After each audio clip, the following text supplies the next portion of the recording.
Hello students, we will see the next topic of second chapter, reproduction in lower and higher animal, is pregnancy. In last lecture we have seen implantation, gastrulation process. Here we will see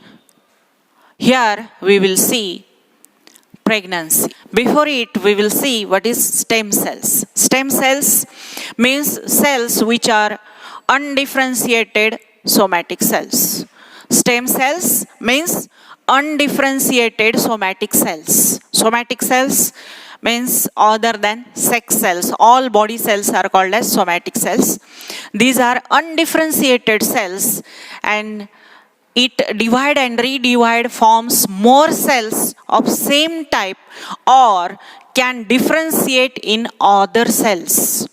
Means these cells have the capacity to differentiate in other cells. Means it form the cells of any organ of the body. It can differentiate in other type of cells. Stem cells are present in bone marrow cells, blood stem cells or cord cells, means umbilical cord cells, blood marrow cells, bone marrow cells. In red bone marrow, there is a marrow cells which can differentiate into other type of cells. So bone marrow cells are act as stem cells. Blood stem cells, which is also present in the bone marrow, which is also act as a stem cells. Cord cell or umbilical cord cell means, umbilical cord means ज्याला मराठीमध्ये आपण नाळ असं म्हणतो. बाळाची जी नाळ असते आईच्या युटेरसला जोडलेली, त्या नाळेच्या सेल्समध्ये umbilical cord cells are stem cells. They can differentiate into other cell. What is the function of stem cells? It is used for treatment of Parkinson's disease. Parkinson's means it is central nervous system disease. In these patients, movement of body cannot control. Shaking of hand, shaking of head, म्हणजे त्यांची body movement control होत नाही, ते drupe down होऊ शकतात. असा हा central nervous सिस्टीमचा डिसीज आहे पार्किन्सन्स डिसीज. त्याच्या ट्रीटमेंटसाठी स्टेम सेल्स वापरतात. Alzheimer's disease, it is one type of central nervous system disease in which the patient lost the memory. या पेशंटच्या ट्रीटमेंटला सुद्धा स्टेम सेलचा वापर करतात. डायबिटीस, मधुमेह ज्याला म्हणतो आपण, याच्या सुद्धा ट्रीटमेंटला यूज होतो स्टेम सेलचा. ल्युकेमिया म्हणजे ब्लड कॅन्सर, याच्याही ट्रीटमेंटसाठी स्टेम सेलचा यूज होतो. आणि अर्थरायटिस म्हणजे संधिवात ज्याला म्हणतो आपण, जॉईंटवर सूज येणे, रुमॅटॉइड अर्थरायटिस, संधिवात म्हटलं जातं ज्याला, तर याच्यावर सुद्धा याची ट्रीटमेंट आहे स्टेम सेलची. The stem cells are used for treatment of these diseases. Then pregnancy. It is a condition carrying one or more embryo in uterus called as gestation.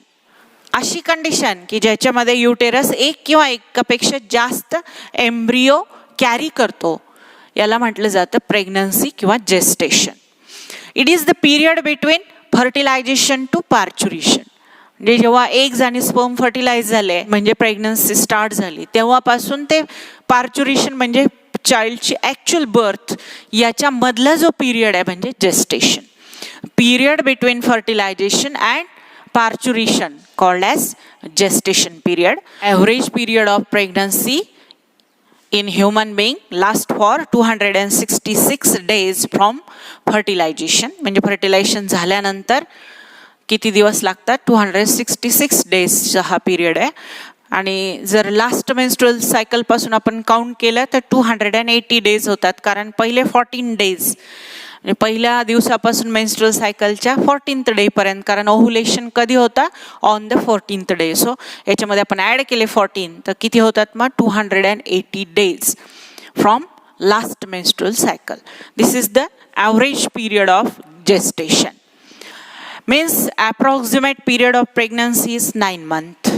It is divided into 3 trimester of 3 months each. म्हणजे हे जे 9 महिने आहेत प्रेग्नन्सीचे, approximately किती असतात, 9 महिने. आणि हे 9 महिने 3 भागामध्ये डिवाइड केले, 3 trimester, first, second and third trimester. आणि प्रत्येक ट्रायमेस्टर हा किती महिन्याचा आहे, 3 महिन्याचा, म्हणजे 3, 3, 3 असे 9 महिने डिव्हाइड केले आणि 3 ट्रायमेस्टरमध्ये. तर आता आपण पहिला ट्रायमेस्टर बघू, first trimester. It is start from fertilization to 12 weeks. It is the period from fertilization to 12 weeks. Fertilization झाल्यापासून पहिल्या 12 आठवड्यापर्यंतचा जो पिरियड असेल त्याला काय म्हणायचं, म्हणजे पहिल्या 3 महिन्याचा पिरियड, म्हणजे त्याला म्हणतात first trimester. It is the period in which most radical changes takes place in both in mother as well as in embryo. In first trimester, in both radical changes are takes place in mother as well as in fetus. जे developing embryo आहे आणि mother आहे, दोघांच्याही बॉडीमध्ये खूप सारे radical changes होतात या पिरियडमध्ये. Most embryo receive nutrients directly from endometrium in first 2 to 4 weeks. How it is possible? आता बघा, इथे एग झाला, इकडून स्पर्म आला, फर्टिलायझेशन झालं, फर्टिलाइज्ड एग, मग झायगोट नंतर 2 cell स्टेज, नंतर 4 cell, then 8 cell, 16 cell. Morula इकडे पुश करून दिला जातो, मग मोरूला ॲब्सॉर्ब करतो, ब्लास्टुला मध्ये कन्वर्ट होतो, ब्लास्टुला इथे स्वतःला इम्प्लांट करतो, गॅस्ट्रुलेशन होतं, 3 लेयर्स तयार होतात. हे जे असं स्ट्रक्चर तयार झालं, हे सगळं इथे इम्प्लांट झाला हा एम्ब्रिओ. ह्या सुरुवातीच्या काळामध्ये आता हा एम्ब्रिओ इम्प्लांट झाला एंडोमेट्रियममध्ये. ही जी लायनिंग, एंडोमेट्रियल लायनिंग, इथे एम्ब्रिओ स्वतःला अटॅच करून घेतलंय आणि बरीड झाला तो पूर्णपणे एंडोमेट्रियममध्ये. आणि डायरेक्टली कुठून घेतोय तो, nutrient from the endometrium for 2 to 4 weeks. It get nutrient directly from the endometrium. It is the period of organogenesis. It is the period of organogenesis and development of body organs. असा हा period आहे ज्याच्यामध्ये ऑर्गॅनोजेनेसिस होतं, म्हणजे sale divide छोटा organ, परत divide छोटे छोटे ऑर्गन्स तयार, म्हणजे ऑर्गॅनोजेनेसिस, ऑर्गन्स तयार व्हायला सुरुवात होतात, ऑर्गन्स डेव्हलप व्हायला सुरुवात होते या पिरियडमध्ये. At the end of 8 weeks, म्हणजे 8 आठवडे झाल्यानंतर एंडला, 8 weeksच्या एंडला जवळजवळ सगळे रुडिमेंटरी ऑर्गन बॉडीचे तयार झालेले असतात, रुडिमेंटरी फॉर्ममध्ये. Major structures found in the adult are formed in the embryo in rudimentary form. म्हणजे जे अडल्टमध्ये, म्हणजे आपल्यामध्ये जे ऑर्गन्स आहेत, main brain, eyes, year, heart, lungs, kidney, hand, legs, हे सगळे ऑर्गन्स रुडिमेंटरी फॉर्ममध्ये, म्हणजे छोटं लेग, छोटं हँड, छोटं ब्रेन, छोटंसं हार्ट, छोटं लंग्स, किडनी, सगळे छोटे छोट्या रुडिमेंटरी फॉर्ममध्ये इथे तयार झालेलं असतात. कधी, at the end of 8 week. Now embryo called fetus. आता एम्ब्रिओ म्हणायचं नाही, आता काय म्हणायचं, याला फिटस म्हणायचं. पहिल्या 8 weeks पर्यंत किती रीच होतो तो, up to 3 centimeter in length. Then arm, hand, finger, feet, toes are form. आता इथे ऑर्गॅनोजेनेसिस स्टार्ट झाल्या. काय काय तयार झालं बाळाला, छोटे छोटे हात, हाताची बोटं, पाय, पायाची बोटं, टोज, आर्म्स, हँड्स, आर्म तयार झाला, हँड तयार झाला, फिंगर्स तयार झाले, फीट अँड टोज, पाय आणि पायाची बोटं तयार झाले. काय याच्यामध्ये हालचाल होऊ लागते बाळामध्ये, त्याचं जे हँडची ही जी फिस्ट आहे, दोन्ही फिस्ट याच्या मुठी, तो बंद करू शकतो, ओपन करू शकतो, म्हणजे मुठी उघडणे आणि बंद करणे आणि माउथ उघडणे आणि बंद करणे ह्या हालचाली सुरू होतात. Central nervous system fully formed झालेली असते, सेंट्रल नर्वस सिस्टीम तयार झाली याच्यामध्ये. Working of excretory system and circulatory system begins, म्हणजे हार्ट, किडनी यांचे फंक्शन्स काय झाले ते स्टार्ट झाले. Working of excretory and circulatory system begins.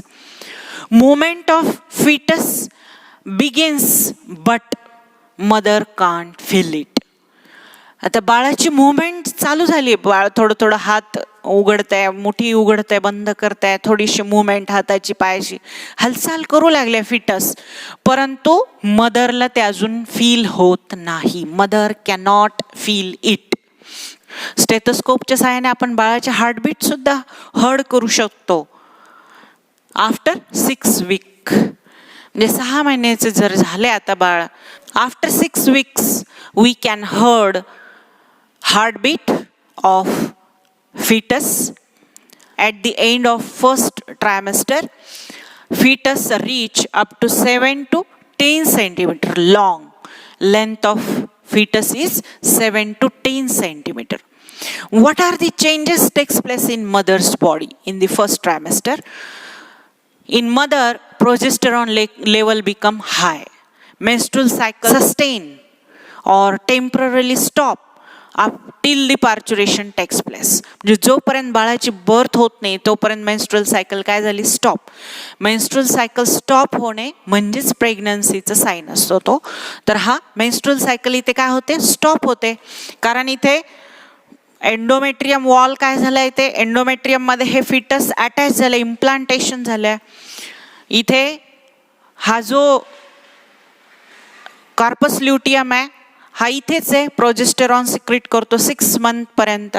इथे इम्प्लांटेशन झालं की तो up to corpus luteum 6 month इथेच राहतो आणि काय सिक्रेट करतो, प्रोजेस्टेरॉन, जो या एंडोमेट्रियम वॉलला फुटू देत नाही, बस्ट होऊ नाही देत.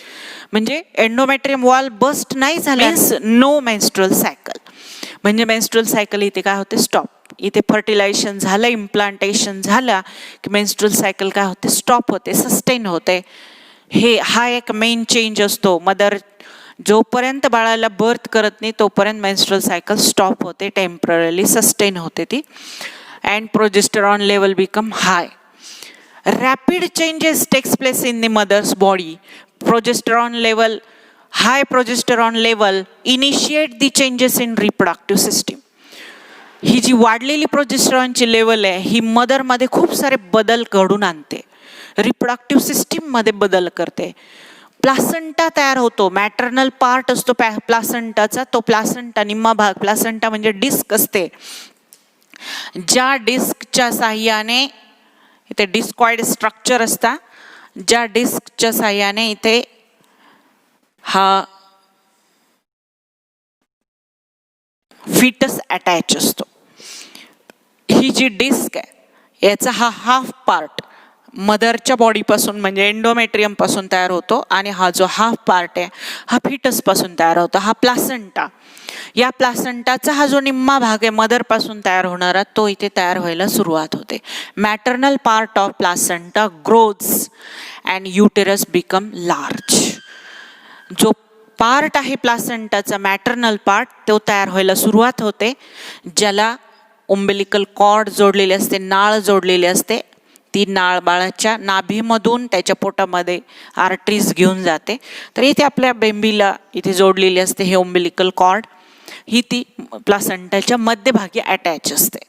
तर हा मॅटर्नल पार्ट या प्लासंटाचं ग्रो होतो, युटेरस लार्ज होतं, मोठं होतं uterus. And mothers experiences morning sickness. सकाळी उठल्याबरोबर सिकनेस जाणवतो मदरला आणि सिम्पटम्स दिसतात. नॉझिया म्हणजे गरगरणे, ओमेटिंग म्हणजे उलटी येणे, म्हणजे उठल्याबरोबर चक्कर येते, अस्वस्थता जाणवते, उलटी येते आणि मूड स्विंग्स होतात. या पिरियडमध्ये काय होतात, मूड स्विंग्स होतात. हे जे सिम्पटम्स आहेत याला मॉर्निंग सिकनेस म्हणतात. Mother experiences morning sickness like nausea, vomiting and mood swings. Then second trimester from 13 to 26 weeks means from 4th, 5th and 6th month of pregnancy. First 3 months called as first trimester, then 4th, 5th and 6th month, this 3-month period called as second trimester. In this period rapid growth of fetus takes place. पहिल्या पिरियडपेक्षा या पिरियडमध्ये rapid म्हणजे fast growth होते फिटसची. म्हणजे पहिल्या ट्रायमेस्टरपेक्षा या ट्रायमेस्टरमध्ये जी growth आहे फिटसची ती फास्ट होते, रॅपिड होते. Uterus grow enough for pregnancy and to become obvious. प्रेग्नन्सीसाठी पाहिजे एवढं मोठं होतं युटेरस आणि आता ते दिसू पण लागतं.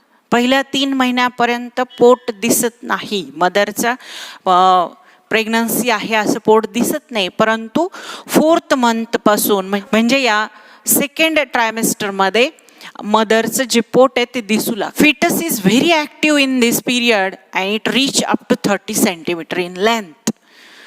या काळामध्ये जो फिटस आहे, जे गर्भ आहे ते खूप जास्त ॲक्टिव्ह असतं, कारण फास्ट रॅपिड ग्रोथ होते आणि जवळजवळ पहिल्या ट्रायमेस्टरमध्ये फक्त 8 ते 10 सेंटीमीटर लेंथ झालेली असते. इथे ॲक्टिवली ते ग्रो होतं 30 सेंटीमीटर लेंथ होऊ शकते त्याची या पिरियडमध्ये.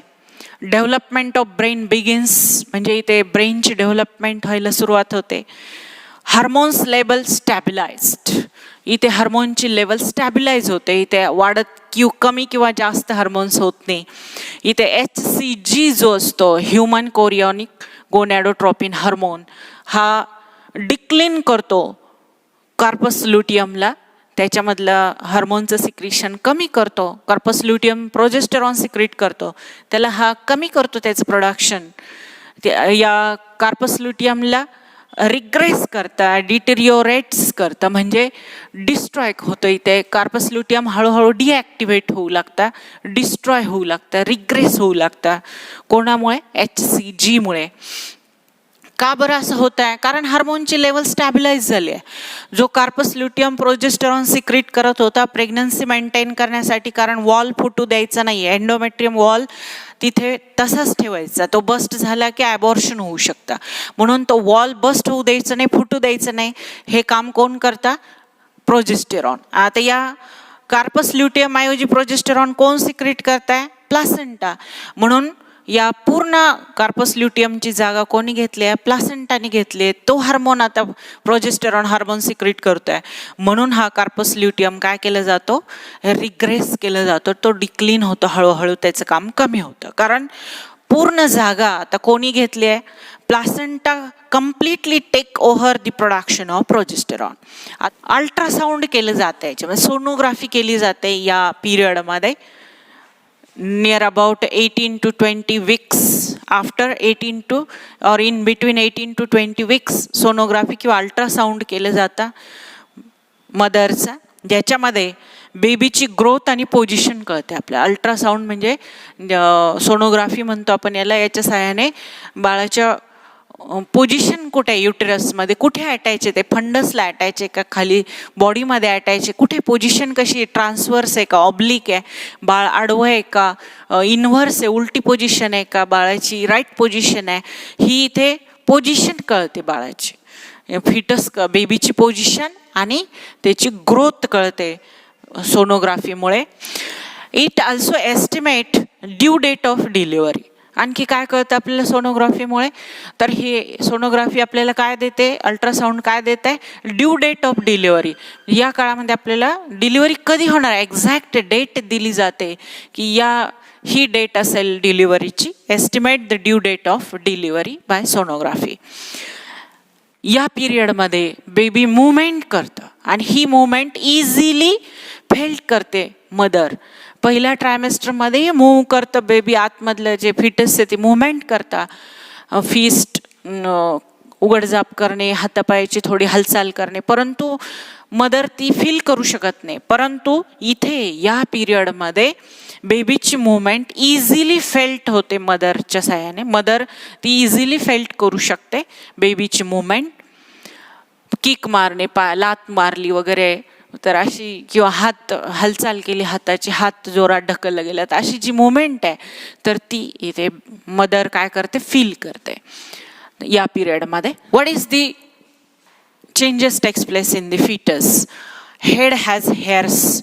बाळाच्या डोक्याला आता केस आलेले आहेत. आधी पूर्ण टकलं बाळ असतं पहिल्या पिरियडमध्ये. बाळाच्या डोक्याला हेडला हेअर्स नसतात, आता हेडला हेअर्स आले. Head has hairs. Eyebrows, eyelashes आपल्या ज्या भुवयाची केस आहेत, पापण्यांची केस आहेत, ते आली बाळाला. आत्तापर्यंत त्यांना पापण्यांची भुवयाची केस नव्हती, डोक्याचे केस नव्हते, आता इथे केस आले. Head has hairs, eyebrows and eyelashes appears. Pinna are distinct. Pinnae are distinct. Pinna म्हणजे एक, पिन्नी म्हणजे दोन, दोन पिन्नी, दोन कान. बाह्यकर्ण, बाह्यकर्ण याला पिन्ना म्हणतो आपण. हे पिन्ना याचे दिसत आहेत आपल्या बाळाचे. बाह्यकर्ण या पिरियडमध्ये तयार होतात, पिन्ना तयार होतात. Baby reaches half the size of newborn. या पिरियडमध्ये बेबी एवढं ग्रोथ होतं की जे जन्मलेलं बाळ आहे त्याची निम्मी साईज इथे झालेली असते. म्हणजे समजा 3 किलोचं बाळ, जन्मलेलं बाळ generally near about 3 kg, 2.5 to 3 kgचं असतं. त्याच्या निम्मी ग्रोथ इथे झालेली असते. म्हणजे हाफ साईज बेबीची इथे रीच होते ऑफ न्यूबॉर्न. म्हणजे जन्म झालेल्या बाळाच्या निम्मी साईज इथे झालेली असते. बाळाची ग्रोथ एवढी झालेली असते या सेकंड ट्रायमेस्टरमध्ये.